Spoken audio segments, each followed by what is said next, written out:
글쎄 아무리 며느리가 미워도 어떻게 그럴 수가 있는지. 아니, 임신한 애를 쫓아와서는 이제 곧 태어날 아기 주려고 사둔 그 작은 베네 쩌구리를 자기 발로 짓밟아 버렸다는 거야. 그걸 본 만삭의 엄마가 그 자리에서 어떻게 돌변했는지 이야기가 좀 길어 들어봐. 계산대 위로 차가운 금속 동전들이 굴러가는 소리가 무겁게 울려 퍼졌다. 수지는 고개를 푹 숙인 채 바들바들 떨리는 손으로 남은 동전들을 세고 또 세었다. 거칠어진 손가락 끝으로 10원짜리와 50원짜리를 밀어보았지만 아무리 다시 계산해 보아도 결과는 변하지 않았다. 그녀의 앞에는 유통기한이 임박해 절반 가격으로 할인이 붙은 겉면이 심하게 찌그러진 분유통 하나가 놓여 있었다. 2,000원 부족한데요. 캐셔의 목소리는 건조했고 그 안에 담긴 짜증과 무시는 굳이 숨겨지지 않았다. 수지는 마른 침을 삼키며 입술을 깨물었다. 주변의 공기가 순식간에 차갑게 얼어붙는 것 같아 한다. 저기 제가 내일 꼭 가져다 드릴 테니까 오늘만 먼저 가져가면 안 될까요? 아이가 먹을 거라서요. 수진의 목소리는 기어 들어갈 듯 작았지만 대형 마트의 소음 속에서도 유독 선명하게 퍼져나갔다. 캐셔는 어이가 없다는 듯 헛웃음을 지으며 분유통을 자기 쪽으로 거칠게 끌어당겼다. 마찰음이 신경질적으로 울렸다. 손님 여기가 무슨 동네 구멍가게인 줄 아세요?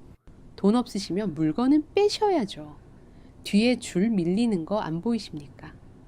수진의 등 뒤로 불만 섞인 사람들의 한숨 소리가 파도처럼 밀려왔다. 퇴근 시간의 대형 프랜차이즈 마트는 사람들의 여유를 앗아가는 공간이었다.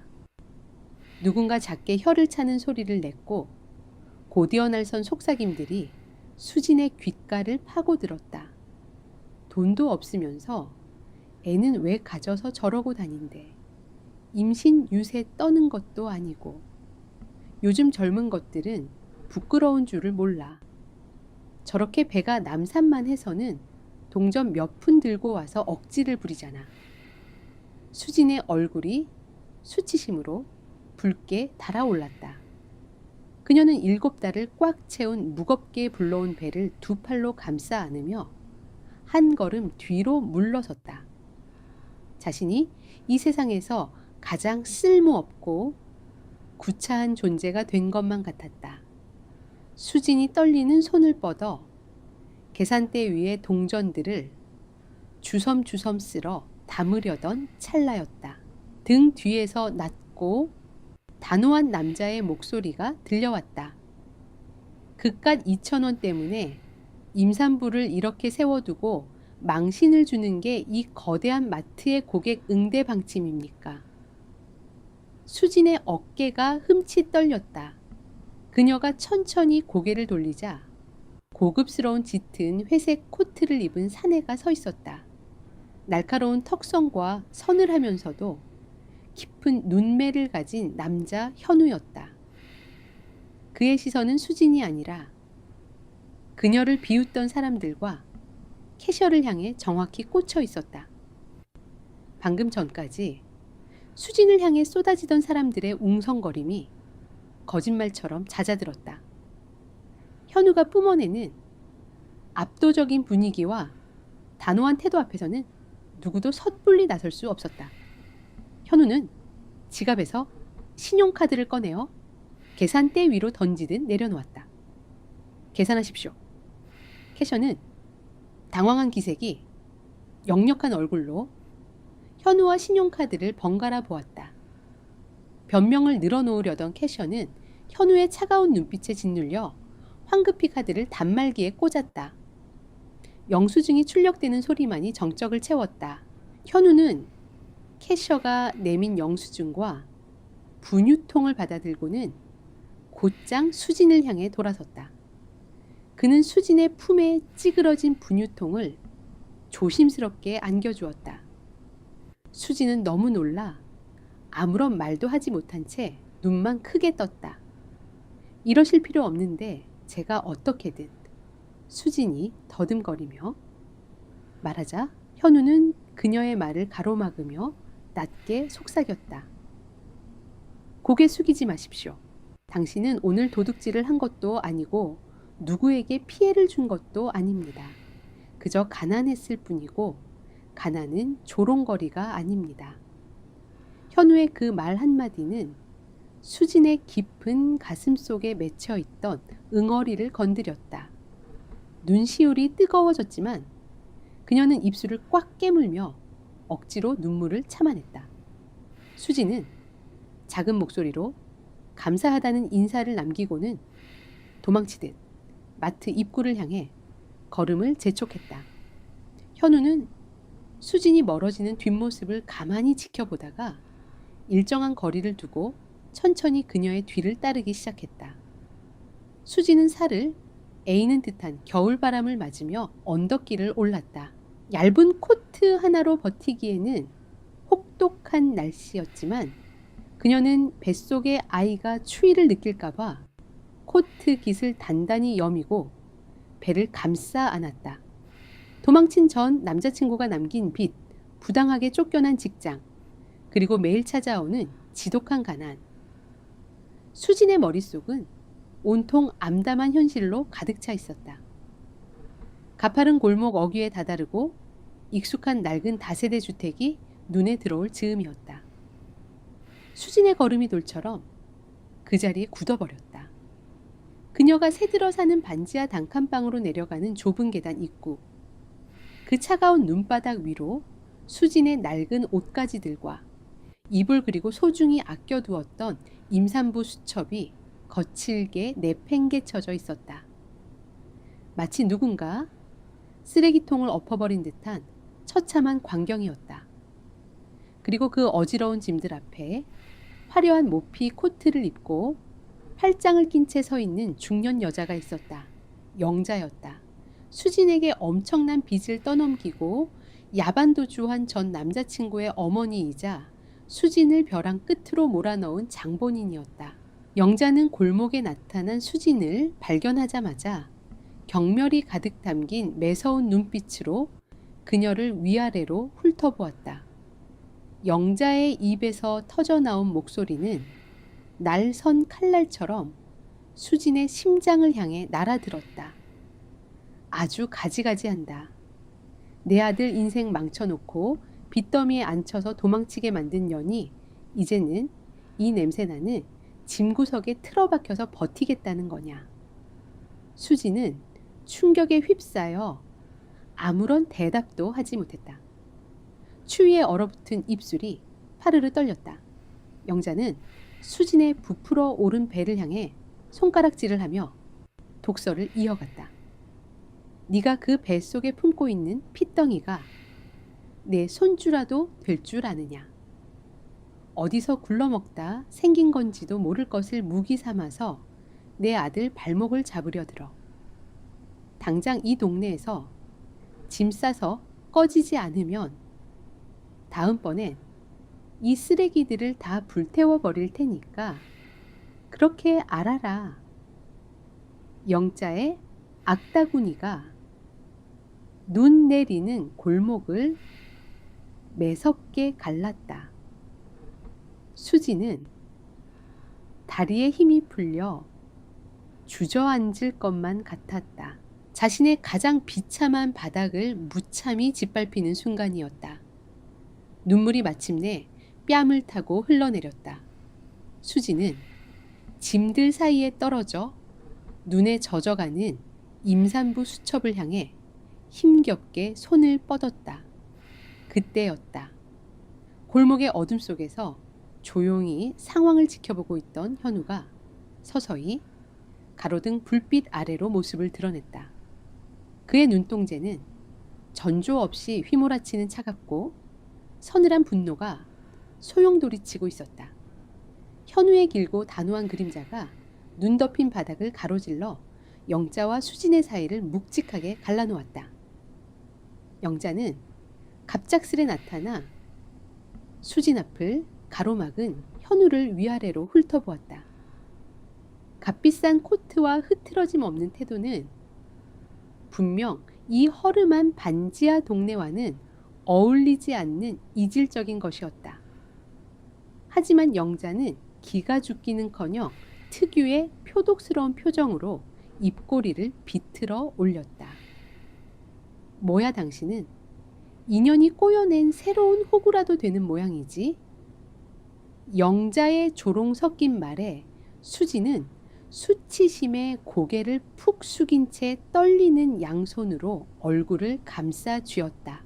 자신을 도와주려 했던 낯선 남자 앞에서 이런 끔찍한 밑바닥을 들켰다는 사실이 뼈저리게 고통스러웠다.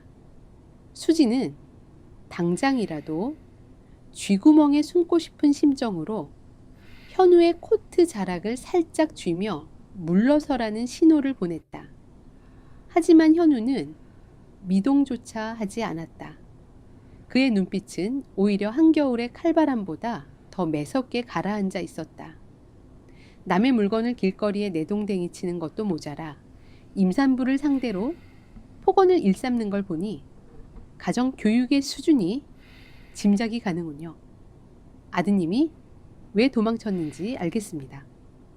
현우의 목소리는 높지 않았지만 그 안에 담긴 서늘한 경멸은 영자의 자존심을 정통으로 찔렀다. 영자의 얼굴이 단숨에 불그락부르락 달아올랐다.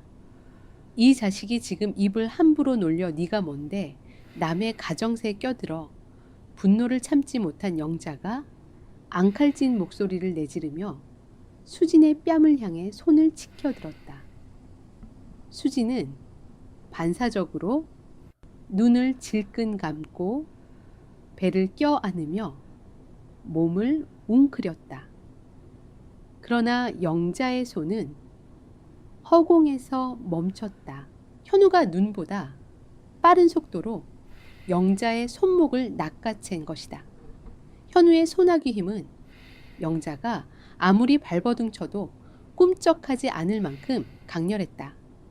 현우는 영자의 손목을 서서히 꺾어내리며 얼음장처럼 차가운 목소리로 경고했다.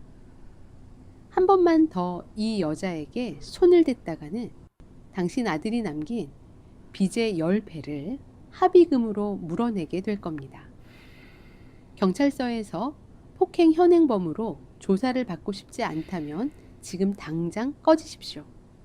현우가 손목을 거칠게 쳐내듯 놓아주자 영자는 중심을 잃고 뒤로 두어 걸음 비틀거렸다. 현우의 압도적인 기세와 살벌한 경고의 영자는 더 이상 악을 쓰지 못하고 입술만 파르르 떨었다. 그녀는 수진을 향해 저주를 퍼붓는 눈빛을 한 번 던진 후 분을 사귀지 못하고 발을 구르며 골목을 빠져나갔다. 영자의 구두 발소리가 완전히 사라진 후에도 골목에는 무거운 정적이 감돌았다. 눈발은 점점 더 굵어지고 있었다. 수지는 짐들 사이에 떨어져 짓밟힌 임산부 수첩을 주워 들고는 소리 죽여 오열하기 시작했다. 그 작은 수첩에는 아직 태어나지도 않은 아이를 향한 그녀의 유일한 희망과 애정이 담겨 있었다. 현우는 울음소리만이 가득한 골목에 서서 가만히 수진을 내려다보았다. 동정을 표하거나 괜찮냐고 묻는 다정한 위로는 없었다. 그는 바닥에 나뒹구는 수진의 짐들을 무심하게 집어들어 주택 건물 안쪽으로 옮기기 시작했다. 그때 소란을 듣고 1층 대문을 열고 나온 집주인 병호가 불만 가득한 얼굴로 나타났다. 그는 배가 불룩 튀어나온 중년 남성으로 손에는 계산기가 들려 있었다. 아유, 이 야밤에 남의 집 앞에서 무슨 난리들이요. 수진씨, 방 빼라고 한 지가 언젠데 아직도 안 나가고 버티고 있는 거요. 보증금은 월세 밀린 걸로 다 까먹은 지 오래인데 나도 자선사업가가 아니라고. 병호의 날카로운 독촉에 수지는 울음을 삼키며 황급히 고개를 숙였다. 그녀는 바닥에 떨어진 옷가지를 주워 담으며 덜덜 떨리는 목소리로 사정했다. 사장님, 죄송합니다. 제가 어떻게든 밀린 월세를 구해보겠습니다. 며칠만 시간을 주시면 안 될까요? 지금 당장은 이 몸으로 갈 곳이 없어서요. 하지만 병호는 매몰차게 고개를 저었다. 그의 입장에서도 세입자의 사정만 봐주며 손해를 볼 수는 없는 노릇이었다. 안 돼. 당장 방 빼. 내일 당장 열쇠 바꿔버리기 전에 짐 챙겨서 나가. 수진의 눈동자가 절망으로 물드는 순간 현우가 병호의 앞을 가로막으며 지갑을 꺼냈다. 그는 지갑에서 수표 3장을 뽑아 병호의 눈앞에 흔들림 없이 내밀었다. 밀린 월세와 앞으로 6개월치 선불입니다. 이 정도면 충분합니까?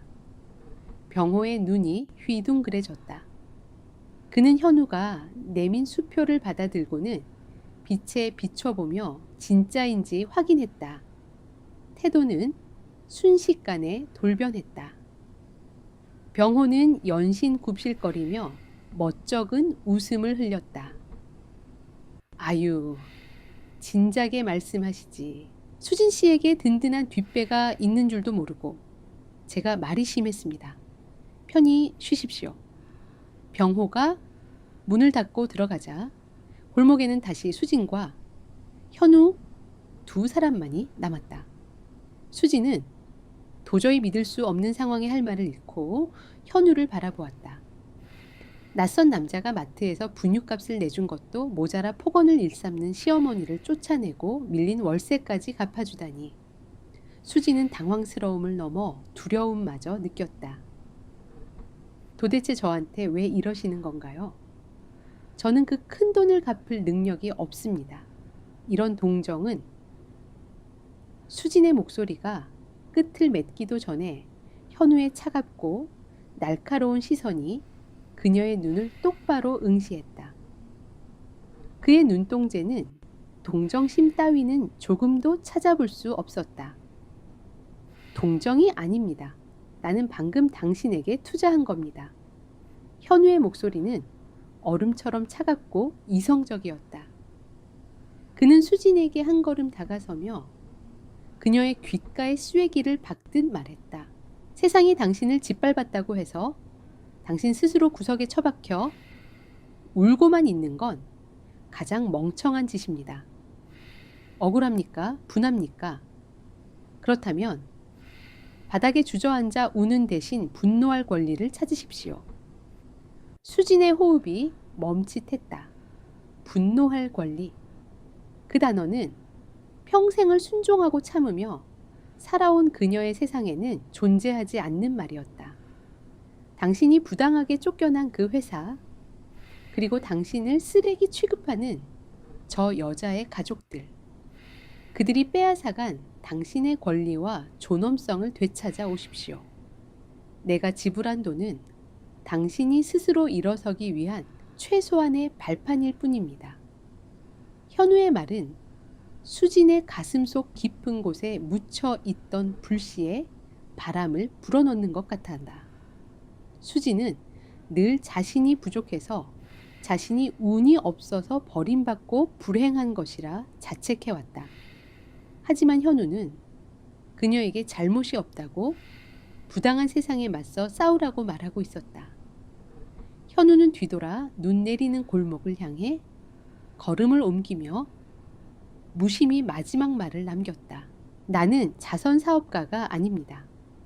내일 아침 9시 당신이 일하던 그 백화점 로비에서 기다리겠습니다. 도망칠지 싸울지는 당신의 선택입니다. 현우의 뒷모습이 완전히 어둠 속으로 사라질 때까지 수지는 눈이 쌓여가는 차가운 골목에 홀로 서 있었다. 그녀의 손에는 구겨진 임산부 수첩이 단단히 쥐어져 있었다. 눈물 자국이 얼어붙은 수진의 뺨 위로 새로운 결의가 희미하게 피어오르고 있었다. 다음 날 아침, 밤새 뒤척이던 수지는 낡은 거울 앞에 섰다. 초췌한 얼굴이었지만 그녀의 눈빛만큼은 어제와 달랐다. 그녀는 가장 단정한 옷을 꺼내 입고 머리를 단정히 묶었다. 그리고 깊게 심호흡을 한 뒤 반지하 문을 나섰다. 거대한 백화점의 유리문 앞, 아침 햇살을 받아 눈부시게 빛나는 건물 로비에 현우가 서 있었다. 완벽하게 재단된 슈트 차림에 그는 손목시계를 확인하다가 자신을 향해 걸어오는 수진을 발견했다. 수진의 걸음은 약간 떨리고 있었지만 그녀의 턱은 어제보다 조금 더 높이 들려 있었다. 현우는 수진의 변화를 눈치채고 미세하게 입꼬리를 올렸다. 가시죠. 그들이 훔쳐간 당신의 것을 되찾으러. 현우가 닫혀있던 유리문을 밀어 열었다. 수지는 자신의 삶을 파멸로 몰아넣었던 지옥의 한복판을 향해 두려움을 집어삼키며 무거운 첫 발을 내디뎠다. 수진이 7년을 바쳤던 직장 화려한 조명과 대리석 바닥이 끝없이 펼쳐진 대형 백화점의 로비는 여전히 눈이 부실 정도로 찬란했다. 그러나 그녀에게 이곳은 청춘을 착취당하고 끝내 임신이라는 이유 하나만으로 헌신짝처럼 버려진 차가운 지옥과도 같았다. 자동문이 열리고 익숙한 인공적인 향기가 코끝을 스치자 수진의 걸음이 순간적으로 굳어버렸다. 무겁게 불러온 배를 안고 이 화려한 공간에 서 있는 자신이 한없이 작고 초라하게 느껴졌다. 직원 출입구 쪽을 지나는 몇몇 옛 동료들이 수진을 알아보고는 흠칫 놀라며 수군거리기 시작했다. 그들의 시선은 동정이라기보다는 껄끄러운 상황을 마주친 불쾌함에 가까웠다. 수진은 반사적으로 고개를 푹 숙이려 했다. 하지만 현우가 그녀의 곁으로 바짝 다가서며 차갑고 낮게 경고했다. 고개 숙이지 마십시오. 당신은 죄를 지은 게 아닙니다. 현우의 목소리는 흔들리던 수진의 중심을 단단히 잡아주는 닷 같았다. 수진은 억지로 숨을 크게 들이마시며 턱을 치켜들었다. 그녀는 현우와 나란히 걸어 고객센터 사무실이 있는 4층으로 향하는 에스컬레이터에 올랐다. 매끄럽게 상승하는 에스컬레이터 위에서 수지는 자신의 손끝이 미세하게 떨리고 있다는 것을 느꼈다. 4층 고객센터 사무실 문을 열고 들어가자 분주하게 움직이던 직원들의 움직임이 일제히 멈췄다. 타자치는 소리마저 멎어버린 사무실에는 숨 막히는 정적이 내려앉았다. 그 침묵을 깨고 날카롭고 신경질적인 목소리가 사무실 안쪽에서 들려왔다. 수진 씨, 지금 여기가 어디라고? 그 몸을 이끌고 함부로 들어오는 겁니까?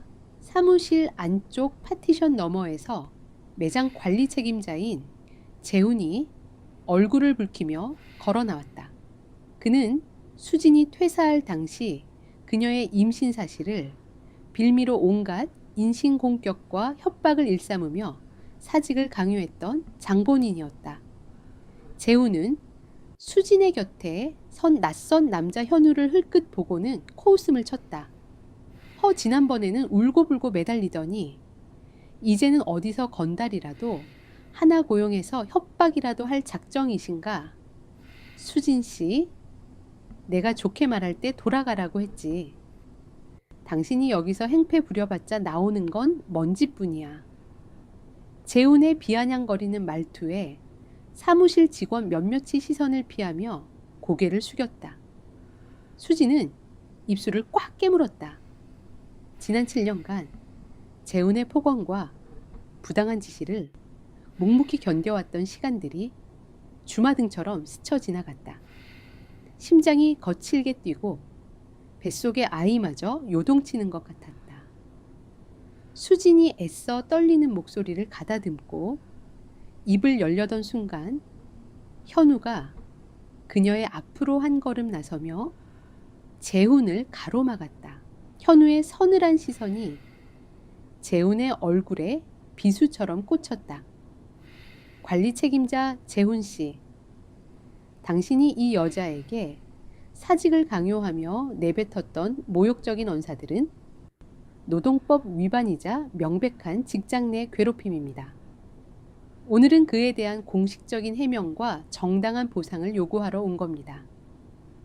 현우의 논리 정연하고 위압적인 태도에 재훈은 순간 당황한 기색을 보였지만 이내 억지 웃음을 지으며 목소리를 높였다.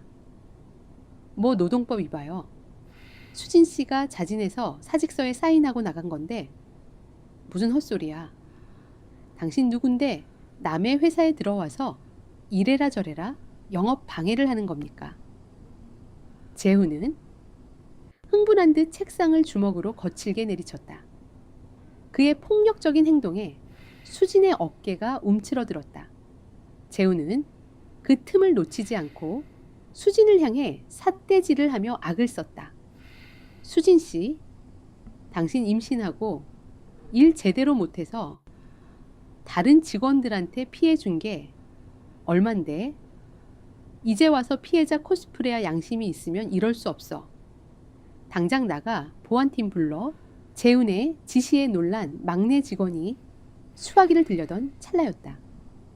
현우의 눈동자가 차갑게 번뜩이더니 눈 깜짝할 사이에 재훈의 멱살을 틀어주었다.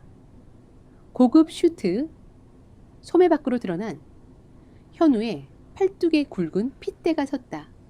내 말이 장난 같습니까? 현우의 목소리는 지옥 밑바닥에서 긁어 올린 듯 살벌했다. 재훈은 숨이 막히는지 얼굴이 붉게 달아오른 채 발버둥을 쳤다. 사무실 안의 모든 사람이 그 광경을 보며 경악에 빠져 얼어붙었다. 현우가 멱살을 더 세게 쥐어 재훈의 발 뒤꿈치가 바닥에서 들리려던 바로 그때였다. 그만하세요. 찢어질 듯 날카로운 비명이 사무실을 갈랐다. 목소리의 주인공은 수진이었다. 그녀는 덜덜 떨리는 두 다리로 현우와 재훈 사이를 파고들었다. 수진의 얼굴은 창백하게 질려 있었지만 두 눈만큼은 이전에 본 적 없는 강렬한 빛을 뿜어내고 있었다. 수진은 현우의 팔을 강하게 붙잡아 재훈에게서 떼어냈다. 재훈이 콜록거리며 물러서자 수진은 그를 향해 똑바로 고개를 돌렸다. 당신이 나에게 모욕을 준 건 참을 수 있어. 하지만 내 아이를 짐덩어리 취급하고 내 임신을 죄악으로 만든 건 절대 용서할 수 없어. 재훈은 수진의 돌발적인 태도에 당황하면서도 지지 않으려 눈을 부라렸다. 이게 미쳤나? 네가 뭔데? 나한테 훈계질이야. 재훈이 씩씩거리며 수진의 어깨를 밀치려 손을 뻗었다. 하지만 그의 손이 수진의 옷깃에 닿기도 전에 수진이 먼저 손을 번쩍 치켜들었다. 짝 소름가 끼치도록 경쾌하고 날카로운 마찰음이 넓은 사무실 안에 쩌렁쩌렁하게 울려 퍼졌다. 수진의 손바닥이 재훈의 뺨을 강하게 후려친 것이다. 재훈의 고개가 속수무책으로 돌아갔고 그의 입술 끝에서 붉은 피가 배어나왔다. 사무실 직원들은 충격에 입을 다물지 못했다. 늘 고분고분하고 눈물만 흘리던 수진이 관리자의 뺨을 때린 것이다. 수진의 손바닥은 불에 댄 듯 화끈거렸지만 그녀는 한치의 물러섬 없이 재훈을 똑바로 응시했다. 내 아이 몸에 손대지 마. 한 번만 더 나에게 함부로 손을 뻗었다간 그때는 뺨 하나로 끝나지 않을 테니까. 수진의 목소리에는 단단한 분노와 결연한 의지가 서려 있었다. 재훈은 얼얼한 뺨을 부여잡고 믿을 수 없다는 듯 수진을 노려보았지만 그녀의 서슬 퍼런 기세에 눌려 참아 입을 떼지 못했다. 그 순간 사무실 문이 거칠게 열리며 누군가 빠른 걸음으로 들어왔다. 지금 이게 무슨 난동입니까? 싸늘하고 권위적인 목소리. 완벽하게 정돈된 단발머리에 날카로운 은퇴 안경을 쓴 여자 백화점 인사팀장 지영이었다. 지영의 등장으로 사무실의 공기는 한층 더 팽팽하게 당겨졌다. 지영은 뺨을 맞은 재훈과 기세를 올린 수진, 그리고 그 뒤에 버티고 선 현우를 차례로 훑어보며 상황을 파악했다. 지영의 시선이 수진에게 멈췄다. 그녀의 입가에 차가운 미소가 번졌다. 수진 씨, 억울한 게 있으면 절차대로 이의를 제기해야지 이렇게 임산부라는 약자 프레임을 무기 삼아 무력 시위를 하면 곤란합니다. 여기는 당신이 감정풀이를 할 수 있는 동네 놀이터가 아닙니다. 지영의 말은 재훈의 폭언보다 훨씬 더 교묘하고 날카롭게 수진을 찔렀다. 지영은 상황의 본질을 교묘하게 비틀어 순식간에 수진을 무례하고 폭력적인 가해자로 몰아가고 있었다. 지영이 서늘한 눈빛으로 수진을 쏘아보며 말을 이었다. 원하는 게 돈이라면 조용히 회의실로 가시죠. 이런 소란으로 회사 명예를 훼손하면 당신만 다친다는 걸 누구보다 잘 알 텐데요. 수진의 가슴이 철렁 내려앉았다. 대기업 인사팀장의 노련한 압박에 숨이 턱 막히는 기분이었다. 하지만 그녀의 등 뒤에 서 있던 현우가 나직하게 속삭였다. 흔들리지 마십시오. 저 여자는 지금 당신을 두려워하고 있는 겁니다. 현우의 말에 수지는 꽉 쥐고 있던 주먹에 다시 힘을 주었다. 그녀는 지영의 차가운 눈빛을 피하지 않고 마주 보았다. 좋습니다. 회의실로 가죠. 하지만 내가 원하는 건 당신들의 푼돈이 아닙니다.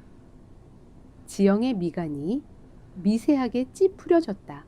수지는 꼿꼿한 자세로 지영을 지나쳐 회의실 쪽으로 발걸음을 옮겼다. 그녀의 뒤로 현우가 묵직한 그림자처럼 따랐다. 백화점의 거대한 권력에 맞서 한 임산부의 본격적인 방역이 시작되는 순간이었다. 회의실 문이 닫히며 둔탁한 금소금이 울렸다. 외부의 소음이 완벽하게 차단된 공간은 숨이 막힐 듯 서늘했다. 대리석 테이블을 사이에 두고 인사팀장 지영과 수진, 그리고 현우가 마주 앉았다. 지영은 날카로운 눈매 뒤로 복잡한 계산을 굴리고 있었다. 그녀는 테이블 위에 놓인 태블릿 화면을 몇 번 두드리더니 무표정한 얼굴로 서류 파일 하나를 수진 앞으로 밀어 보냈다. 수진 씨의 인사 기록입니다. 여기 분명히 수진 씨의 자필 서명이 들어간 사직서가 철해져 있습니다. 본인의 개인적인 사정으로 더 이상 업무를 수행하기 어렵다는 내용 기억하시죠? 지영의 목소리는 차분했지만 그 안에는 거부할 수 없는 압박감이 담겨 있었다. 수진의 시선이 사직서 위로 향했다. 그곳에는 분명 자신의 이름이 비뚤어진 글씨로 적혀 있었다. 순간 과거의 끔찍했던 기억이 수진의 머릿속을 강타했다.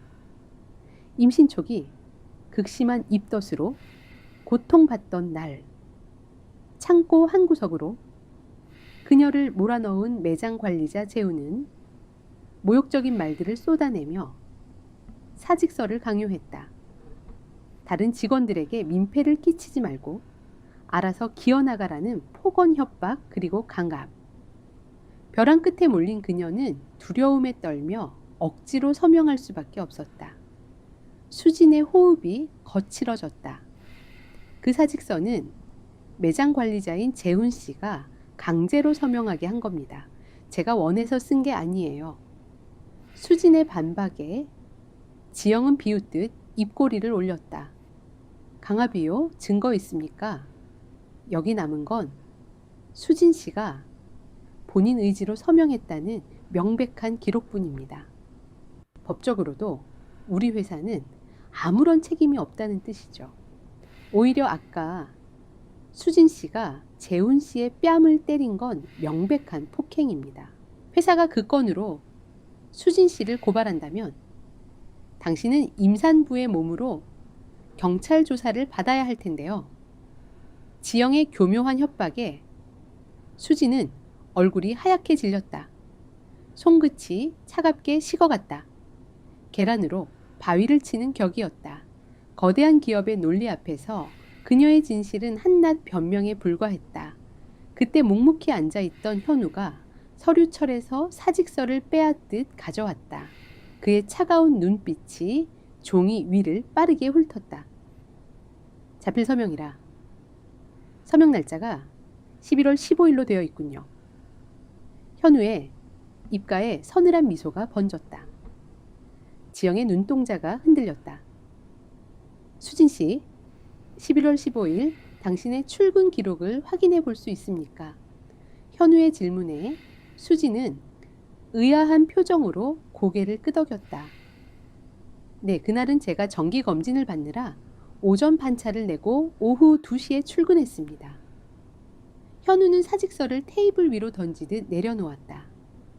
사직서가 작성된 시간은 오전 10시로 기록되어 있습니다. 수진 씨가 병원에 있던 시간에 어떻게 백화점에서 사직서를 작성할 수 있었을까요? 지영의 얼굴이 순식간에 굳어졌다. 완벽해 보였던 조작의 빈틈이 드러난 것이다. 현우는 지영을 향해 쐐기를 박듯 말을 이었다. 게다가 사직서의 잉크색과 수진 씨가 평소 사용하는 볼펜의 잉크색이 확연히 다릅니다. 누군가 수진 씨의 서명을 위조했거나 빈 종이에 미리 서명을 받아둔 뒤 내용을 나중에 채워 넣었다는 명백한 증거죠. 회의실의 공기가 급격히 얼어붙었다. 현우는 한치의 물러섬 없이 지영을 압박했다. 인사팀장님, 당신네 직원이 임산부를 협박해 사직서를 위조한 사실을 묵인하고 오히려 피해자를 고발하겠다며 협박하는 것. 이것이 당신 회사의 경영 방침입니까? 아니면 이 모든 조작이 당신의 지시 아래 이루어진 일입니까? 지영의 입술이 파르르 떨렸다. 그녀는 예상치 못한 방역에 당황한 기색을 감추지 못했다. 치밀하고 냉철한 현우의 논리는 그녀의 변명을 원천 봉쇄해버렸다. CCTV와 출입 기록, 그리고 필적 감정을 의뢰하면 진실은 금방 밝혀질 겁니다. 노동청과 언론에 이 사실이 알려지면 당신 회사가 자랑하는 기업 윤리는 휴지 조각이 되겠죠. 현우의 마지막 경고가 회의실에 묵직하게 울려 퍼졌다. 지영은 이를 악물었다. 상황이 자신에게 불리하게 돌아가고 있다는 것을 직감한 그녀는 태도를 180도 바꾸었다. 지영은 책상 밑에서 두툼한 서류 봉투 하나를 꺼내 수진의 앞으로 밀었다. 이해관계가 엇갈린 것 같군요. 회사는 이 일을 조용히 마무리하고 싶습니다. 위로금 명목으로 충분한 금액을 준비했습니다. 수진 씨의 밀린 임금과 퇴직금, 그리고 약간의 보상이 포함된 금액입니다. 돈으로 진실을 덮으려는 뻔뻔한 시도. 봉투의 두께는 수진이 반지하 단칸방에서 몇 년을 꼬박 일해야 모을 수 있는 큰 돈이었다. 당장 내일의 밥거리를 걱정해야 하는 수진에게 그 돈은 뿌리치기 힘든 유혹이었다. 수진의 시선이 돈 봉투에 머물렀다. 떨리는 손을 뻗으면 당장의 가난과 두려움에서 벗어날 수 있었다. 시어머니의 멸시와 주위의 손가락질도 멈출 수 있을지 몰랐다. 지영은 수진의 망설임을 놓치지 않고 승자의 미소를 지었다. 합의서에 서명하시죠, 수진 씨.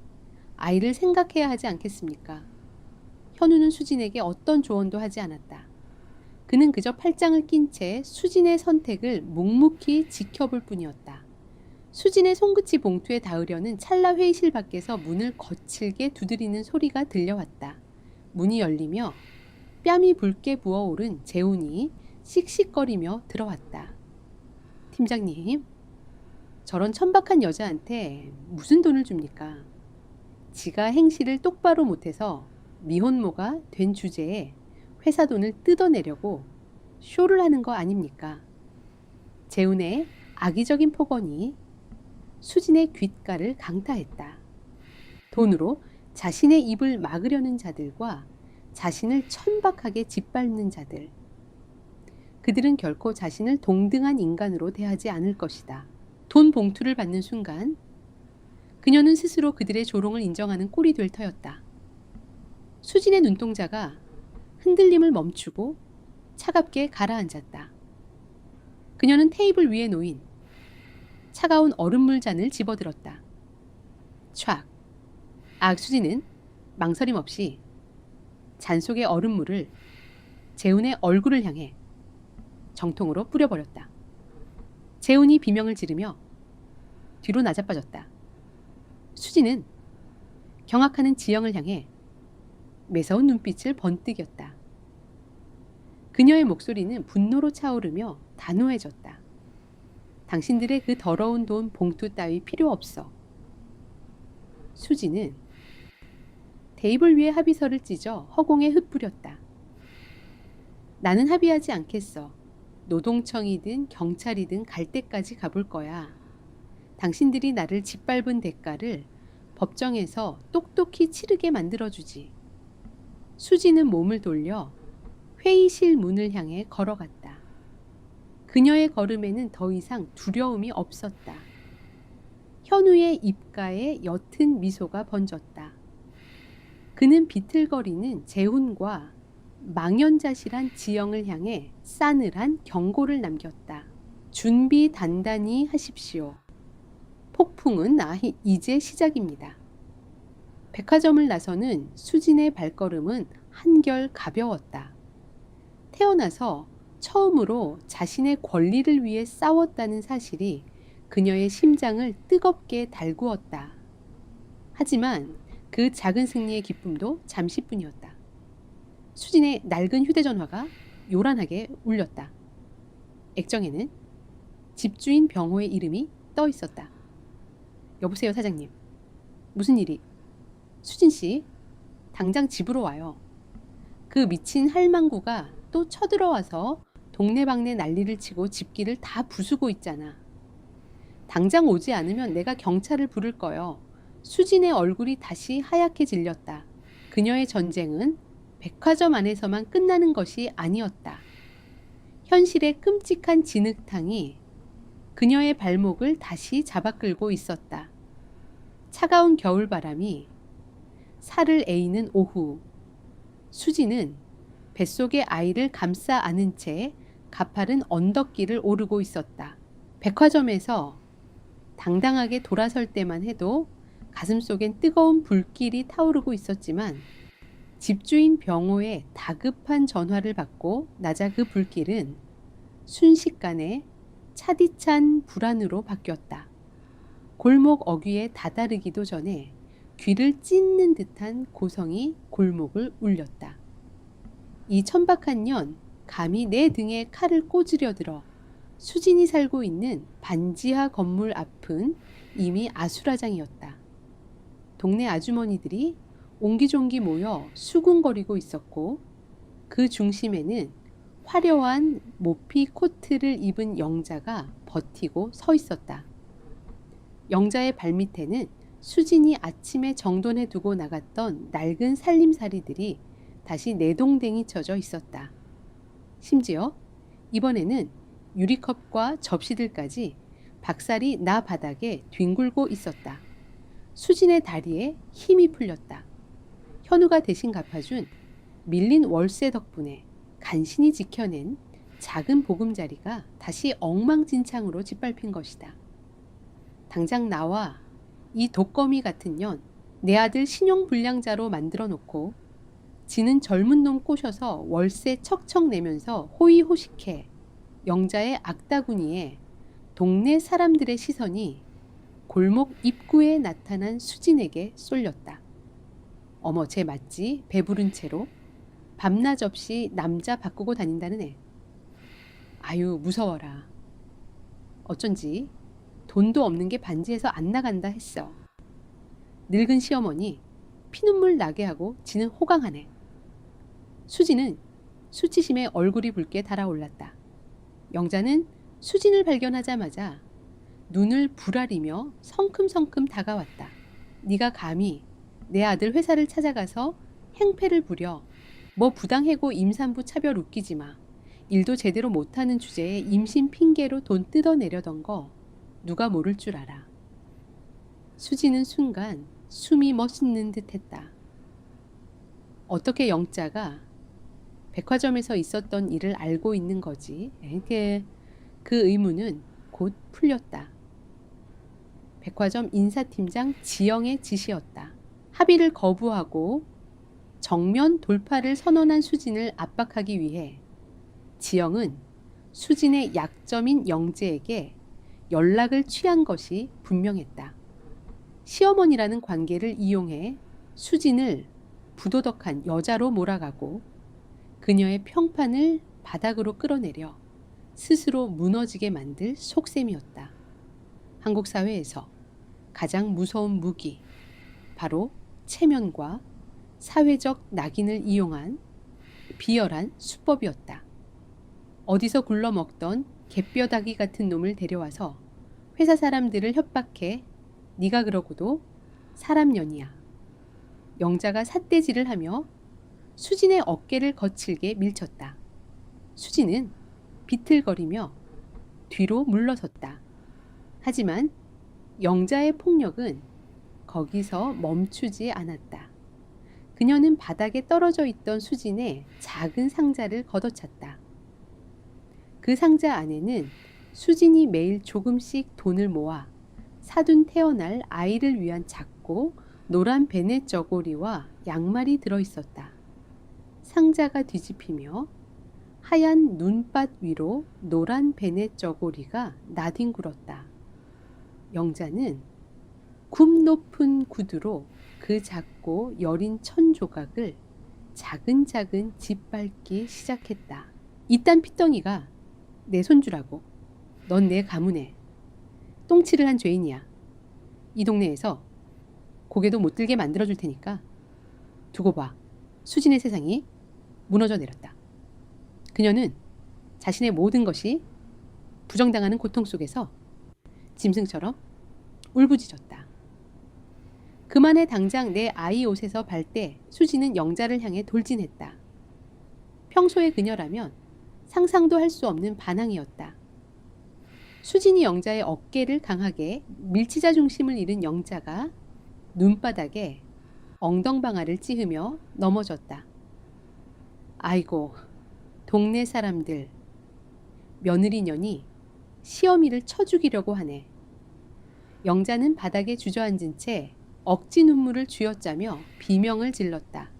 상황은 최악으로 치달았다. 수진을 비난하던 동네 사람들의 눈빛은 이제 경멸을 넘어 혐오로 가득 차 있었다. 수진은 흙투성이가 된 베넷 저고리를 품에 안고 덜덜 떨고 있었다.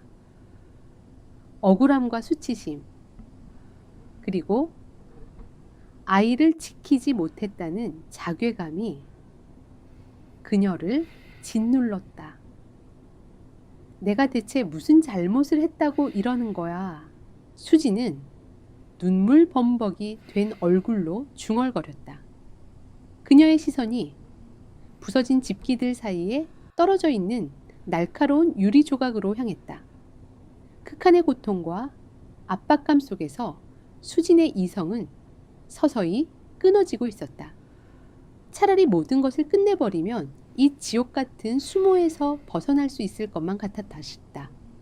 수진이 넋이 나간 듯 유리 조각을 향해 천천히 손을 뻗는 순간 그 손 당장 멈추십시오. 얼음장같이 차가운 목소리가 골목의 소란을 단숨에 베어버렸다. 수진의 등 뒤에 언제 다가왔는지 현우가 서 있었다. 그의 눈빛은 분노로 이글거리고 있었지만 태도는 무서울 정도로 침착했다.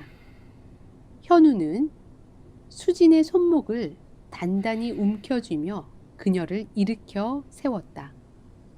그리고 바닥에 주저앉아 악을 쓰던 영자를 향해 서늘한 시선을 던졌다. 당신이 백화점 인사팀과 결탁해 이 여자를 모함하려 한 정황, 그리고 방금 저지른 재물 손고의 미 명예훼손에 대한 증거는 모두 채집했습니다. 현우의 손에는 그의 스마트폰이 들려 있었고 녹음 화면이 선명하게 켜져 있었다. 영자의 얼굴이 사색이 되었다. 뭣이 어째 네가 무슨 권리로 경찰을 부를까요? 아니면 당신 아들의 빚 문제까지 포함해서 민사 소송을 시작할까요? 선택은 당신 몫입니다. 현우의 압도적인 논리와 증거 앞에 영자는 꿀먹은 번거리가 되었다. 동네 사람들도 상황이 심상치 않음을 깨닫고 슬금슬금 뒷걸음질을 쳤다. 영자는 부들부들 떨며 자리에서 일어나더니 쫓기듯 골목을 빠져나갔다. 골목에 다시 정적이 찾아왔지만 수진의 마음은 여전히 폭풍 속에 있었다. 현우는 흙투성이가 된 베넷 저고리를 꽉 쥐고 오열하는 수진을 가만히 내려다보았다. 언제까지 타인의 시선과 얄팍한 체면에 짓눌려 살아갈 생각입니까? 현우의 질책 섞인 목소리에 수진이 고개를 들었다. 나도 잘해보고 싶었어요. 그런데 저 사람들이 세상이 나를 가만두지 않잖아요. 나더러 대체 어쩌라는 거예요? 수진의 절규에 현우는 미동도 하지 않았다. 세상이 당신을 진흙탕으로 끌어들였다면 당신은 그 진흙을 밟고 위로 올라서야 합니다.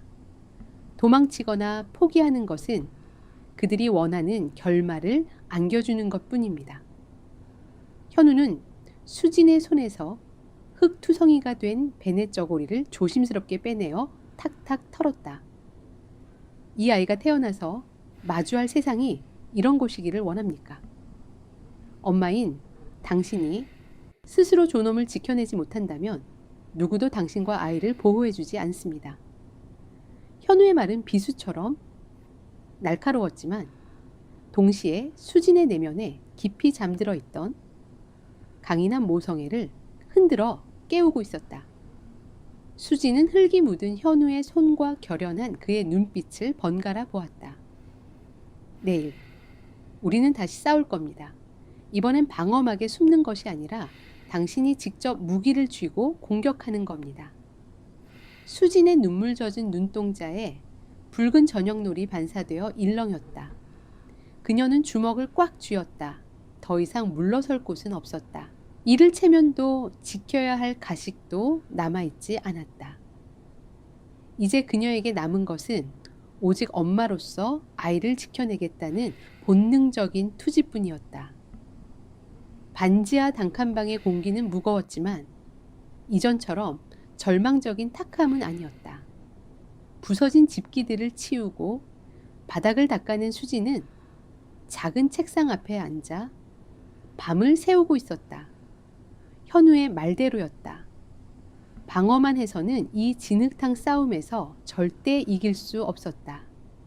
백화점 인사팀장 지영은 수진을 사회적으로 매장시키기 위해 시어머니 영자까지 끌어들였다.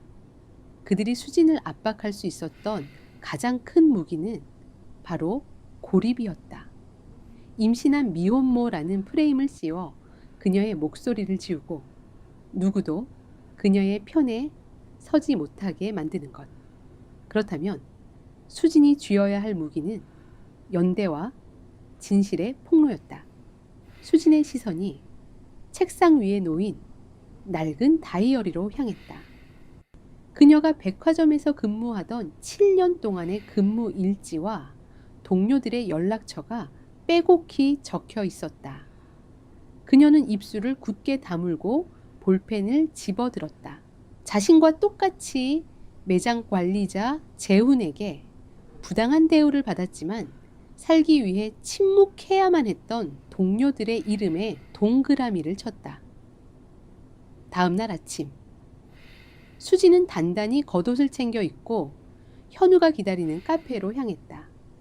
카페 창가 자리에 앉아있던 현우는 수진이 내민 다이어리를 펼쳐보았다. 동료들의 증언을 확보하겠다는 겁니까? 현우의 질문에 수지는 꼿꼿한 자세로 고개를 끄덕였다. 지영 팀장이 자신만만했던 이유는 서류상으로 제가 자진 퇴사한 것으로 꾸며놨기 때문이에요. 하지만 제가 강갑에 의해 사직서를 썼다는 걸 직접 목격한 사람들이 있습니다.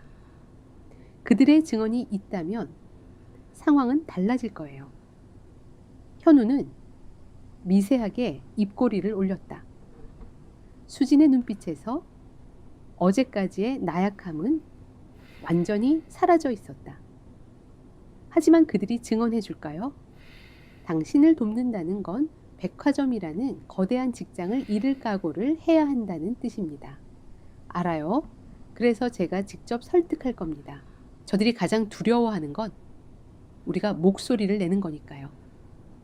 수진의 첫 번째 목표는 자신과 가장 친하게 지냈던 후배 직원 가영이었다. 가영은 재훈의 괴롭힘을 가장 가까이서 목격한 사람이었다. 수진은 백화점 근처의 한적한 식당으로 가영을 불러냈다. 가영은 주변을 두리번거리며 불안한 기색이 역력한 얼굴로 식당에 들어섰다. 수진을 마주한 가영의 눈동자는 심하게 흔들리고 있었다. 언니, 연락받고 정말 놀랐어요. 회사엔 이상한 소문이 쫙 퍼졌어요. 언니가 회사 상대로 돈 뜯어내려고 시위하다가 쫓겨났다고. 수지는 쓰게 웃었다. 지영의 공작이 회사 내부에 이미 독버섯처럼 퍼져 있었던 것이다. 수지는 가영의 차가운 손을 맞잡았다. 가영아, 나 그런 짓 한 적 없어. 재훈 씨가 나 임신했다는 핑계로 협박해서 억지로 사직서 쓰게 한 거 너 똑똑히 봤잖아. 가영의 어깨가 움츠러들었다. 그녀는 수진의 손을 슬며시 빼내며 고개를 숙였다. 언니, 미안해요. 저 못 본 걸로 할래요. 어제 인사팀에서 저를 따로 불렀어요. 조만간 정규직 전환 심사가 있는데 입 조심하는 게 좋을 거라고 넌지시 압박하더라고요. 저 이 직장 잃으면 부모님 병원비 댈 길이 없어요. 언니 사정은 안타깝지만 저까지 지옥으로 끌고 들어가지 말아주세요. 가영의 눈에서 굵은 눈물이 뚝뚝 떨어졌다. 수진의 가슴이 먹먹해졌다. 가영을 원망할 수는 없었다. 이것이 권력을 쥔 자들이 약자를 통제하는 가장 흔하고 잔인한 방식이었으니까. 자신 역시 살기 위해 침묵했던 시간들이 있었기에 그 두려움을 누구보다 잘 알았다. 수지는 자리에서 일어서는 가영을 향해 차분한 목소리로 말했다. 가영아, 나는 널 원망하지 않아. 하지만 이것만 기억해줘. 내가 오늘 무너지면 내일은 네가 그 부당함의 피해자가 될 수도 있다는 걸. 그들은 약자의 침묵을 먹고 자라니까. 가영은 아무 대답도 하지 못한 채 쫓기듯 식당을 빠져나갔다. 첫 번째 시도는 뼈 아픈 실패였다. 수지는 텅 빈 식당에 홀로 남아 씁쓸함을 곱씹었다. 그녀의 뒤편 테이블에서 조용히 상황을 지켜보고 있던 현우가 다가와 맞은편에 앉았다. 예상했던 결과입니다. 사람들은 본인의 안위가 위협받는 상황에서 타인을 위해 희생하지 않습니다. 현우의 냉정한 분석에 수지는 고개를 저었다. 포기하지 않아요. 증언해줄 사람이 가영이 한 명뿐인 건 아니니까요. 수지는 기니치고 그날 오후 내내 다이어리에 적힌 동료들에게 연락을 돌렸다. 하지만 결과는 참담했다. 전화를 피하거나 변명을 대며 만남을 거절하는 사람들이 대다수였다. 백화점 측의 회유와 협박이 이미 촘촘한 그물망처럼 깔려있는 듯했다. 해가 저물고 수지는 지친 몸을 이끌고 다시 현우가 있는 카페로 돌아왔다. 수진의 얼굴에는 피로가 짙게 배어 있었지만 두 눈에는 묘한 확신이 서려 있었다. 한 명, 딱 한 명 만났습니다. 현우의 눈썹이 흥미롭다는 듯 영 위로 치켜 올라갔다. 과거에 재훈 씨에게 저와 똑같은 괴롭힘을 당하고 쫓겨나듯 퇴사했던 선배가 있어요. 지금은 작은 옷가게를 운영하고 있죠. 그 선배가 기꺼이 제 편에 서주겠다고 했습니다. 수진의 목소리에 미세한 떨림이 섞여 있었다. 거대한 벽 앞에서 드디어 작은 균열을 찾아낸 것이다. 선배는 수진이 당했던 일과 자신이 당했던 일이 소름 돋도록 똑같다며 분노와 연대의 뜻을 전해왔다. 그녀는 노동청 조사든 법정 증언이든 무엇이든 돕겠다고 약속했다. 단단한 증거 하나를 확보했군요. 현우가 커피잔을 내려놓으며 말했다.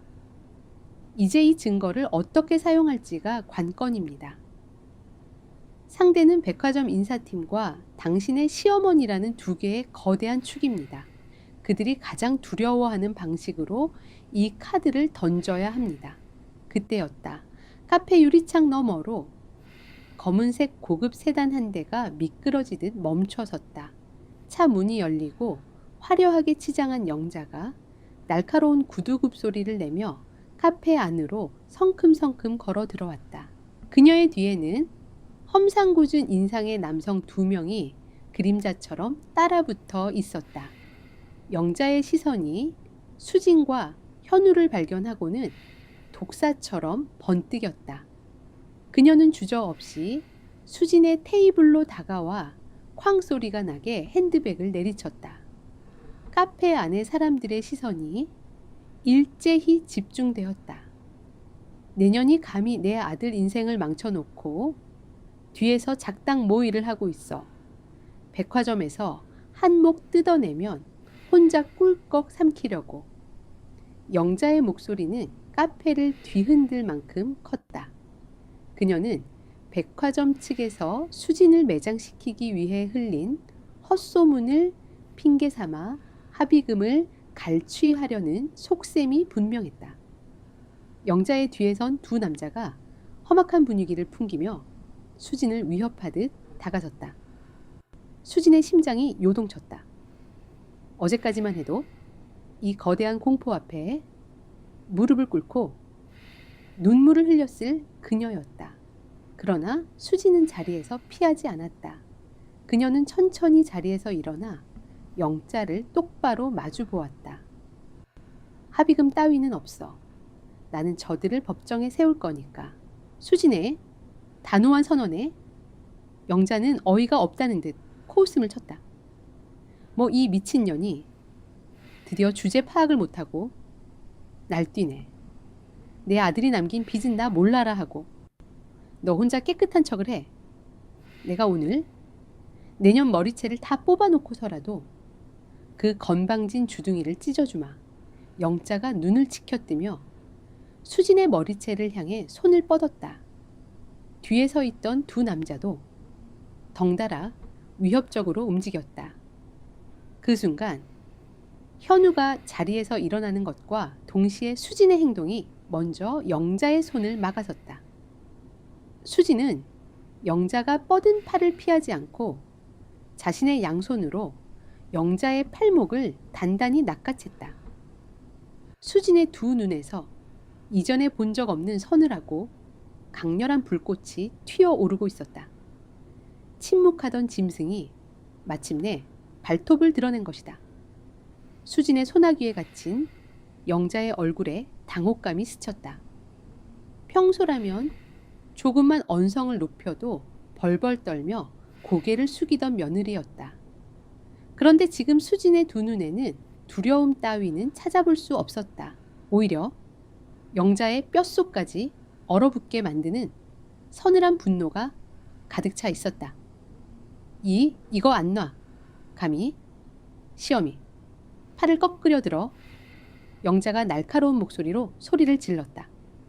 뒤에 서 있던 두 남자가 수진을 제압하려 한 발짝 나섰지만 현우가 무거운 발소리를 내며 그들 앞을 가로막았다.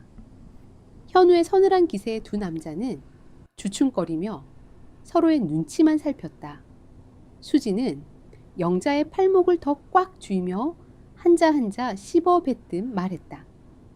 시어머니 웃기지 마. 당신 아들은 나와 뱃속의 아이를 버리고 도망쳤어. 당신은 그 도망친 아들의 빚을 나한테 떠넘기고 내 보금자리를 짓밟고 아이의 옷까지 지식였지. 그런 당신이 나와 무슨 가족이라는 거야. 영자는 수진의 논리, 정연한 반박에 말문이 막혔지만 이내 특유의 뻔뻔함으로 억지를 부렸다. 내 아들이 빚을 진 건 다 너 같은 년을 만나서 운이 꼬인 탓이야. 뱃속에 든 그 핏덩이를 무기 삼아서 합의금을 타낼 속셈인 거 다 안다. 그 돈 당장 내놔. 내 아들 빚 갚는 데 써야 하니까. 수지는 기가 막히다는 듯 실소를 터뜨렸다. 타인의 고통을 쥐어짜서라도 자신의 이익을 챙기려는 저 추악한 민낯. 한국 사회에 뿌리 깊게 박힌 뒤틀린 가족 이기주의의 결정체였다. 수지는 쥐고 있던 영자의 팔목을 거칠게 뿌리쳤다. 영자는 중심을 잃고 비틀거리다 의자에 부딪혀 간신히 엉덩방가를 피했다. 카페 안의 손님들은 숨을 죽인 채 이 기막힌 막장 드라마를 지켜보고 있었다. 몇몇은 휴대폰을 꺼내 동영상을 촬영하기 시작했다. 수지는 쏟아지는 시선들을 피하지 않았다. 오히려 이 소란이 세상에 폭로되기를 바라고 있었다. 잘 들어. 당신과 당신 아들이 내게 남긴 건 끔찍한 빚과 상처뿐이야. 백화점에서 받게 될 배상금, 그건 내 부당한 해고에 대한 정당한 대가이지 당신들 빚을 갚아주기 위한 돈이 아니야.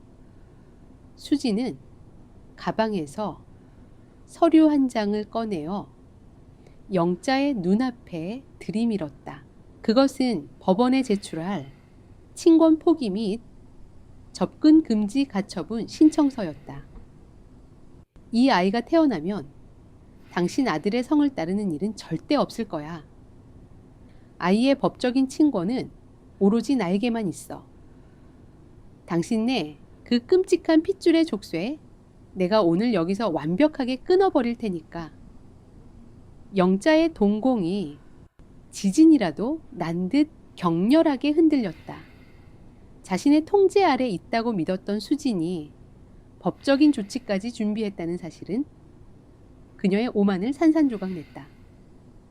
이 독한 년 천벌을 받을 거다. 영자가 악에 받쳐 소리치며 테이블 위에 커피잔을 집어 수진을 향해 던지려 했다. 그 찰나였다. 수진의 몸이 흠칫 굳어지더니 그녀의 얼굴이 백지장처럼 하얗게 질렸다. 수진은 배를 감싸 안으며 그 자리에 푹 고꾸라졌다. 극심한 스트레스와 팽팽한 긴장감이 7달 된 산모의 한계를 넘어선 것이다. 수진의 입에서 고통스러운 신음이 새어나왔다. 그녀의 다리 사이로 뜨거운 액체가 바닥을 적시며 흘러내리기 시작했다. 양수가 터진 것이다. 영자는 던지려던 커피잔을 떨어뜨리고는 하얗게 질린 얼굴로 뒷걸음질 쳤다. 위협하던 두 남자도 사태의 심각성을 깨닫고 슬금슬금 카페 밖으로 도망치기 시작했다. 수진 씨, 늘 평정을 유지하던 현우의 얼굴에 처음으로 당혹감이 스쳤다. 그는 곧바로 수진의 곁으로 달려가 그녀의 어깨를 감싸 안았다. 수진은 고통에 몸부림치면서도 현우의 코트 자락을 꽉 틀어쥐었다. 구급차, 아이가 위험해요. 수진의 숨이 가빠지고 입에는 식은땀이 비 오듯 쏟아졌다. 현우는 신속하게 휴대폰을 꺼내 119에 구조 요청을 했다. 카페 안은 순식간에 아수라장이 되었다. 사람들은 비명을 지르며 웅성거렸고 영자는 넋이 나간 채 덜덜 떨고만 있었다. 똑똑히 봐. 현우가 짐승처럼 으르렁거리며 영자를 노려보았다. 당신의 그 탐욕이 이 여자와 아이를 어떻게 만들었는지, 만약 이 두 사람에게 무슨 일이 생긴다면 내 모든 걸 걸어서 당신과 당신 아들의 밑바닥까지 파괴해버릴 테니까. 현우의 살기 어린 경고의 영자는 주저앉아 벌벌 떨었다. 멀리서 구급차의 사이렌 소리가 카페를 향해 맹렬하게 다가오고 있었다. 현우는 의식을 잃어가는 수진을 안아들고 이 카페 밖으로 뛰어나갔다. 차가운 겨울바람이 수진의 창백한 뺨을 스쳤다. 수진은 흐릿해지는 의식 속에서도 뱃속의 아이를 지키기 위해 필사적으로 배를 감싸 안았다. 그녀의 기나긴 싸움은 이제 생사를 넘나드는 가장 위태로운 고비에 다다르고 있었다. 응급실의 차가운 형광등 불빛 아래 분주한 의료진들의 발걸음이 수진의 주변을 에워쌌다. 모니터에서 심박수를 알리는 기계음이 규칙적이면서도 긴박하게 울려 퍼졌다. 조기 양막 파수. 7달밖에 되지 않은 미숙아를 분만해야 하는 극도로 위험한 상황이었다. 산모 혈압 떨어집니다. 당장 수술실 준비하세요. 이 사이 다급한 외침과 함께 수진을 실은 이동식 침대가 수술실을 향해 빠르게 미끄러져 갔다. 현우는 수술실의 무거운 문이 닫히는 마지막 순간까지 수진의 시야에서 벗어나지 않았다. 수진은 산소 마스크 너머로 현우를 향해 희미하게 고개를 끄덕였다. 그것은 두려움이 아닌 반드시 살아서 아이를 지켜내겠다는 무언의 약속이었다. 수술실 앞 복도는 정막으로 가득 찼다. 현우는 차가운 금속 의자에 앉아 양손을 깍지 낀 채 고개를 숙이고 있었다. 그의 머릿속에는 방금 전 카페에서 쓰러지던 수진의 모습이 끊임없이 재생되었다. 그는 분노와 싸우는 법은 알려주었지만 그녀의 약한 몸이 감당해야 할 현실의 무게까지는 온전히 계산하지 못했다는 자책감에 휩싸였다. 그때 복도 끝에서 소란스러운 발소리가 들려왔다. 수진 씨, 우리 수진 씨, 어디 있어요? 숨을 헐떡이며 달려온 사람은 백화점에 옛 동료이자 수진을 위해 증언을 약속했던 선배였다. 그녀의 뒤로는 가영의 모습도 보였다. 가영의 눈가는 이미 붉게 짓물러 있었다. 카페에서 벌어진 영자와의 난동 영상이 SNS를 통해 빠르게 퍼져나가면서 소식을 접한 두 사람이 병원으로 달려온 것이다. 수술 중입니다. 상태가 많이 위험합니다. 현우의 건조한 대답에 선배는 입을 틀어막고 주저앉았고 가영은 소리내어 울기 시작했다. 가영은 수진이 그렇게 처참하게 무너지는 영상을 보고 나서야 자신의 방관이 얼마나 끔찍한 결과를 초래했는지 뼈저리게 깨달은 것이다. 언니가 잘못되면 어떡해요? 저 때문이에요. 제가 그때 나서서 증언만 해줬더라면. 가영의 오열에 현우는 고개를 들어 그녀를 바라보았다. 자책할 시간 있으면 당신이 할 수 있는 일을 하십시오. 수진 씨가 목숨을 걸고 지키려 했던 진실을 당신들의 입으로 세상에 알리라는 뜻입니다. 현우의 말에 가영은 번쩍 고개를 들었다. 두려움에 떨던 그녀의 눈동자에 작은 불씨가 타오르기 시작했다. 선배 역시 가영의 어깨를 꽉 쥐며 단호하게 고개를 끄덕였다.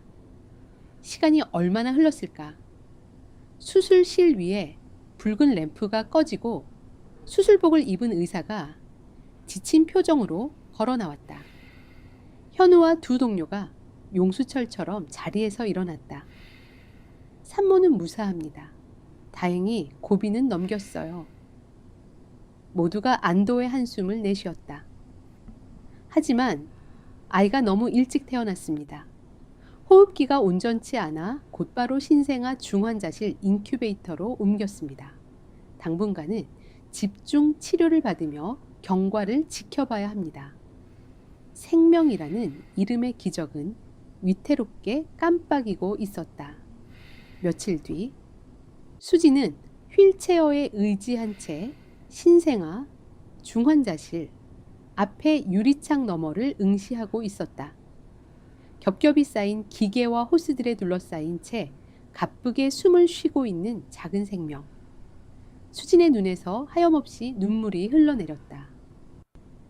자신이 겪은 고통이 온전히 아이에게 전가된 것만 같아 가슴이 찢어질 듯 아팠다.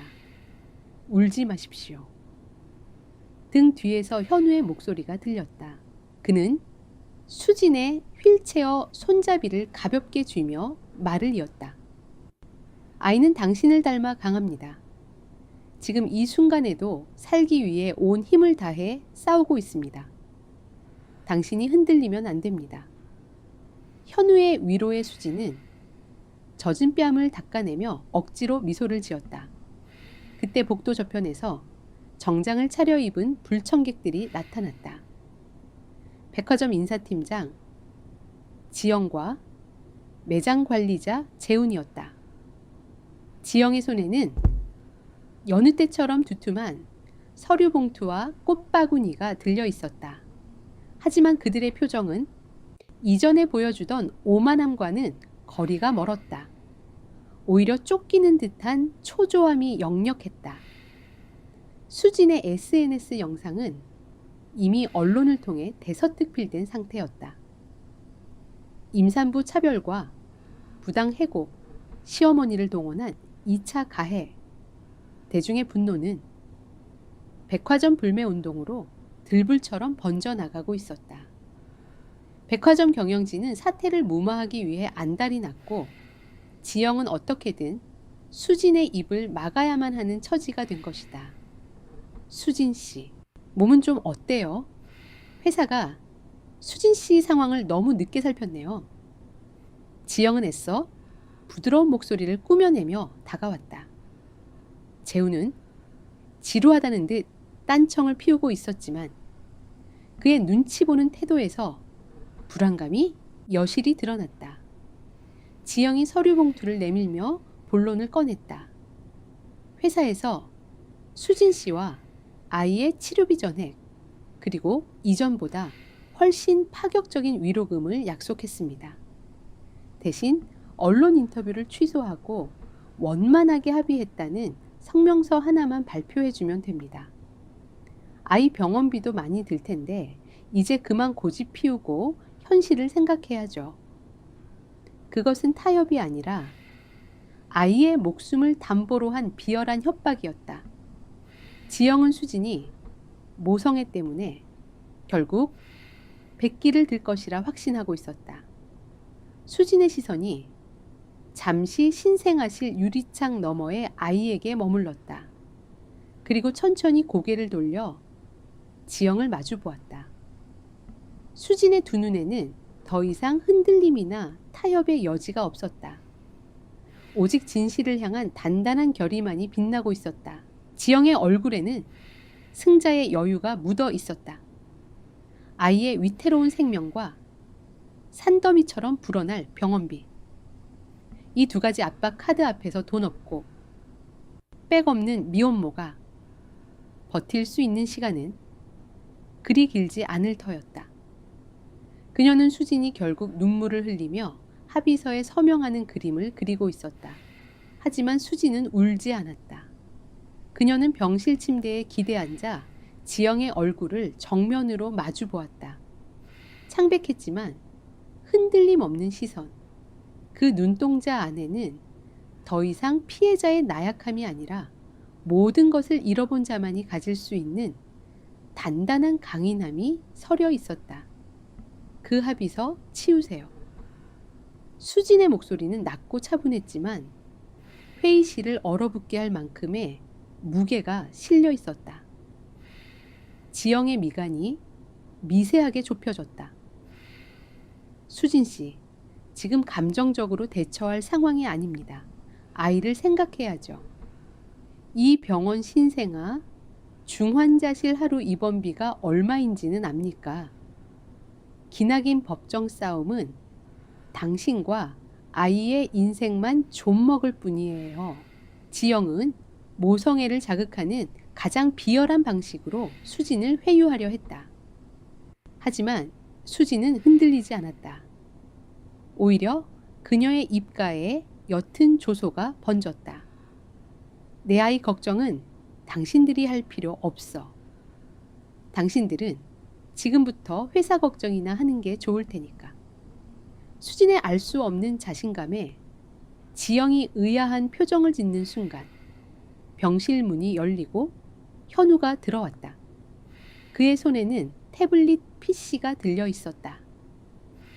현우는 지영과 재훈을 잠시 훑어본 뒤 태블릿 화면을 그들의 눈앞에 들이밀었다. 화면에는 노동청에 정식으로 접수된 고발장과 자필로 빼곡하게 작성된 진술서가 떠 있었다. 이게 뭐죠? 지영의 목소리가 날카롭게 떨렸다. 당신들이 쫓아냈던 또 다른 피해자 수진 씨의 선배가 오늘 오전에 노동청에 정식으로 재훈 씨를 고발했습니다. 상습적인 직장 내 괴롭힘과 부당 해고 혐의로 말이죠.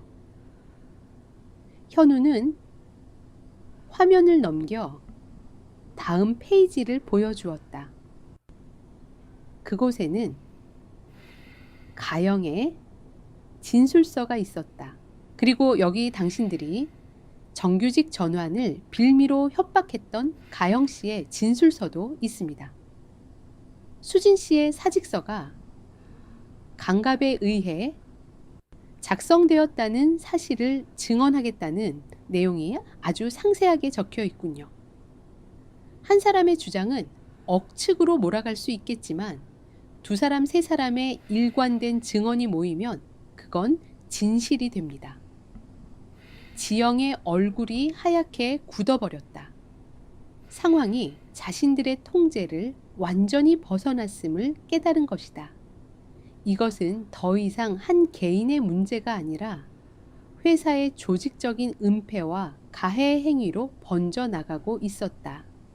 수진은 판결을 내리는 판사처럼 지영을 향해 자신의 최종 요구 조건을 선언했다.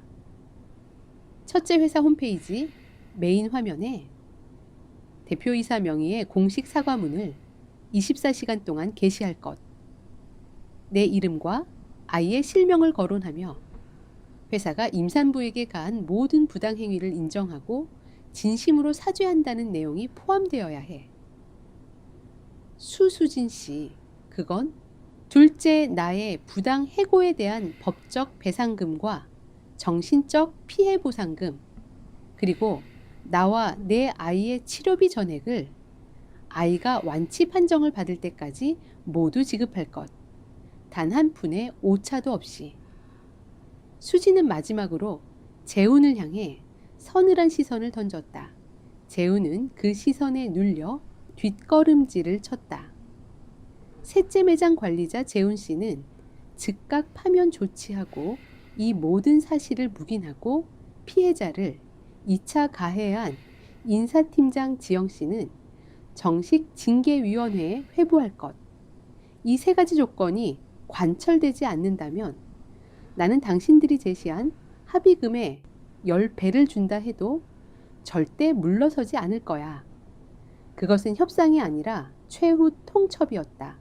지영은 더 이상 아무 말도 하지 못했다. 그녀는 자신이 철저하게 패배했음을 인정할 수밖에 없었다. 그녀는 마지막 자존심으로 현우를 쏘아보며 물었다. 도대체 당신 정체가 뭐죠? 누가 뒤에서 이런 시나리오를 짜고 있는 겁니까? 그때 현우가 피식 웃으며 수진의 어깨를 가만히 바라보았다. 그의 목소리에는 묘한 자부심이 섞여 있었다. 시나리오 같은 건 없습니다. 처음부터 끝까지 이 모든 걸 해낸 건 당신들이 짓밟았던 바로 저 여자 이수진 씨 본인입니다. 현우의 말에 수진의 어깨가 굳건하게 펴졌다. 지영과 재우는 참담한 표정으로 병실을 빠져나갔다. 길고 길었던 싸움이 마침내 수진의 승리로 막을 내리는 순간이었다. 수진의 뺨 위로 뜨거운 눈물 한 방울이 흘러내렸다.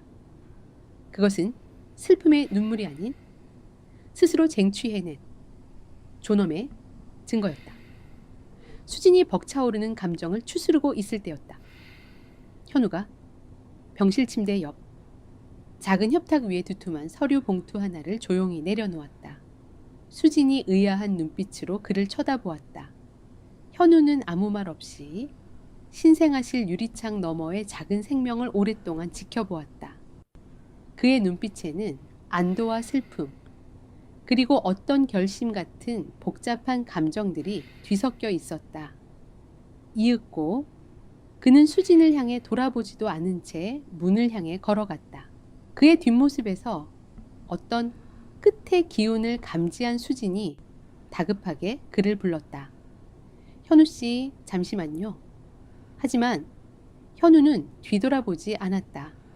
그는 잠시 문 앞에서 멈춰 서더니 나지막한 목소리만을 남기고 병실을 나섰다.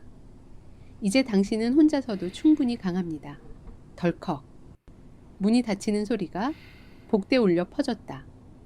병실에는 수진과 그녀의 승리, 그리고 협탁 위에 놓인 정체 모를 봉투만이 덩그러니 남았다.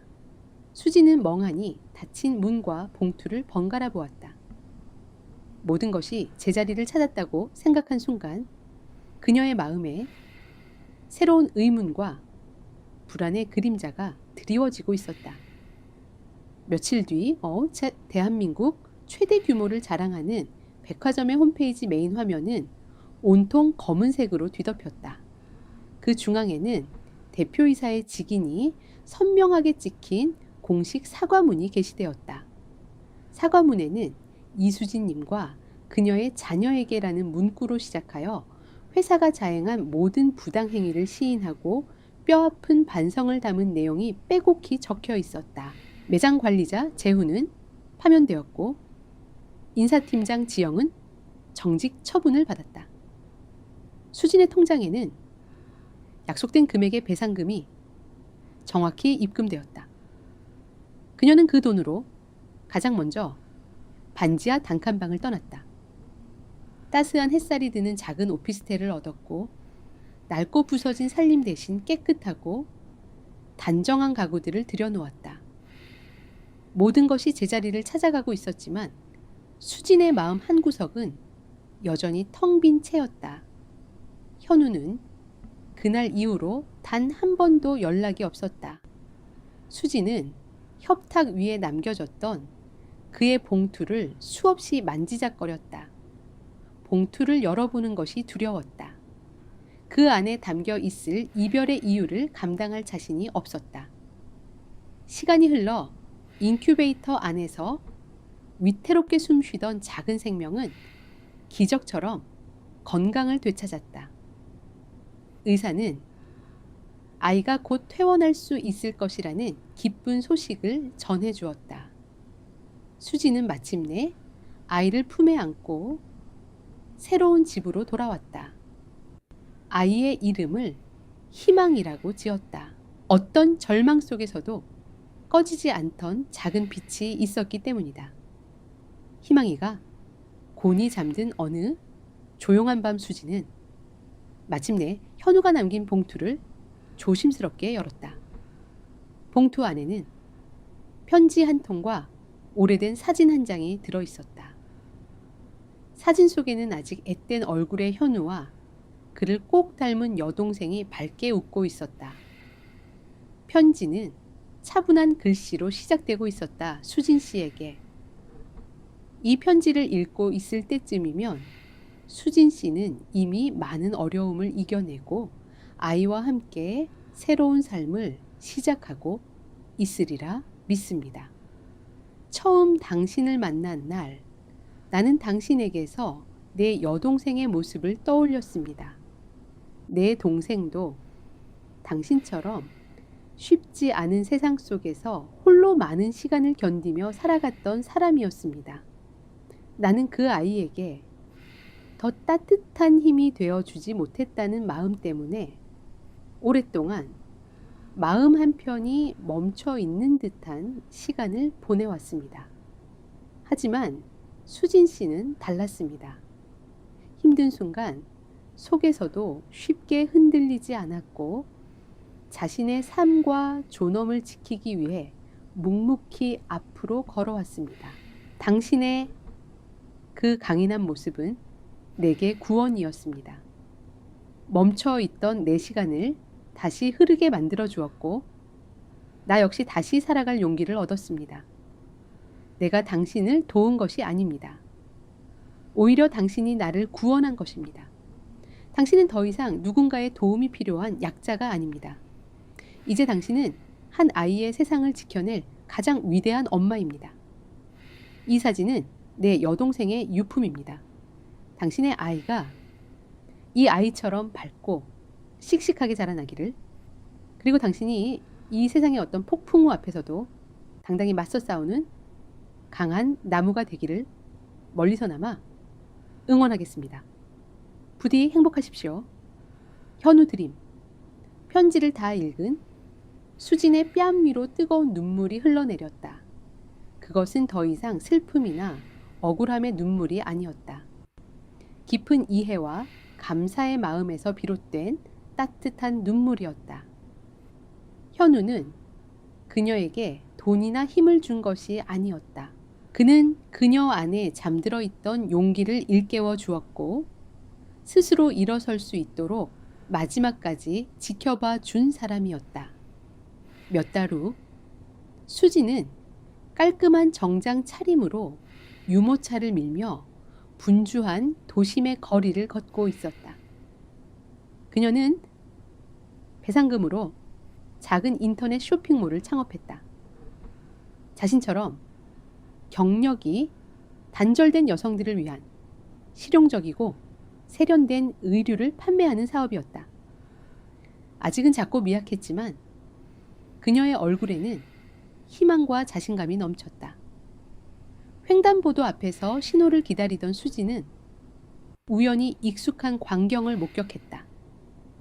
한 배달 기사가 길가에 주차된 고급 외제차와 가볍게 부딪혔고 차에서 내린 젊은 남자가 배달 기사의 멱살을 잡고 폭언을 퍼붓고 있었다. 주위 사람들은 모두 껄끄러운 상황을 외면한 채 각자의 길을 갈 뿐이었다. 과거의 수진이라면 두려움에 고개를 숙이고 그 자리를 피했을 것이다. 하지만 지금의 그녀는 달랐다. 수지는 유모차를 안전한 곳에 세워두고 망설임 없이 그들을 향해 걸어갔다. 그녀는 주머니에서 스마트폰을 꺼내 동영상 촬영 버튼을 눌렀다. 지금 뭐 하시는 겁니까? 명백한 폭행입니다. 당장 그 손 놓지 않으면 경찰에 신고하겠습니다. 수진의 당당하고 단호한 목소리에 차주 남자가 흠칫 놀라며 멱살을 놓았다. 배달기사는 고개를 숙이며 수진에게 연신감사 인사를 전했다. 수진은 그 어떤 위협적인 시선에도 굴하지 않고 어퍼참이 묵묵히 험저 자신의 자리를 지켰다. 파란불이 켜지고 수지는 다시 유모차를 밀며 횡단보도를 건넜다. 그녀의 등 뒤로 따스한 봄 햇살이 쏟아져 내렸다. 현우는 그녀의 인생에 폭풍처럼 나타나 폭풍처럼 사라졌지만 그가 남긴 용기의 씨앗은 이제 수진의 삶 속에서 거대한 나무로 자라나고 있었다. 진정한 구원은 타인의 손길에서 오는 것이 아니라 어떤 시련 앞에서도 스스로 무너지지 않기로 결심하는 바로 그 순간에 시작되는 것이었다. 수지는 유모차 안에서 방긋 웃는 희망이를 내려다보며 나지막이 속삭였다. 희망아, 엄마랑 같이 씩씩하게 걸어가자. 이제 우리 앞에는 좋은 길만 펼쳐져 있을 거야. 그녀의 걸음은 더 이상 외롭거나 두렵지 않았다. 홀로 걷는 길 위에 그녀는 스스로 피워낸 희망이라는 이름의 꽃과 함께 당당히 나아가고 있었다.